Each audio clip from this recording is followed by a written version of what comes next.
কোরবানির জন্য যখন আমরা সবাই বের করি, তখন দড়ি খুলতে সে এমন দৌড় দিল, আমরা গোটাল স্টপ কোয়ার্টার একদম মনে করেন যে এখান থেকে পিটিআই মোড় ওর বাড়ি পর্যন্ত ওর পিছে পিছে গেছি, কিন্তু গরুকে আমরা আটকাইতে পারিনি, ধরতে পারিনি।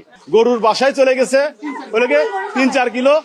সেখান থেকে ওর মাকে সঙ্গে করে নিয়ে আমি গরুটাকে আবার নিয়ে এসে এই মাত্র তাকে জবাই করলাম, দেরি করলাম আর কুরবানি দিলাম। আর একদম প্রায় 3 থেকে 4 কিলোমিটার হবে আমাদের এখানে সূত্রপুর থেকে স্টপ কোয়ার্টার মালতীনগর, সেখানে গেছে একদম মায়ের কাছে। চাকুর উপর নিচ থেকে উঠে দৌড় দিছে একেবারে, মানে গরুর বাড়ি পর্যন্ত চলে গেছে।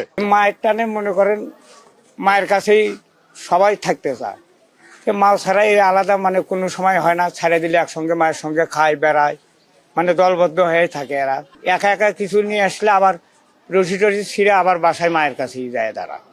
তো ওই জন্য মাও সঙ্গে নিয়ে এখানে নিয়ে আসলাম। বিভিন্ন জায়গায় ওই যে ময়লা টয়লা ফেলে এগুলি খুঁটে খাটে খায়। এখন ওখান থেকে কিভাবে নিচ্ছে তারা আমরা জানি না, কিন্তু আমরা খোঁজাখুঁজি করে গরুটার সন্ধান পাই না। যখন রাত 12টায় রশি সহ গলায় ছিঁড়ে আসলো, তখন ভাবলাম যে গরুটার তো কেউ আটকাছে, তাছাড়া এর গলায় রশি কেন। তো পরে শুনলাম যে এইদিকে মানে খান্দারের এইদিকে কে জানি ধরছিল। তো ওনারাও চেষ্টা করছে হয়তো জবাই করার, মানে পারেনি।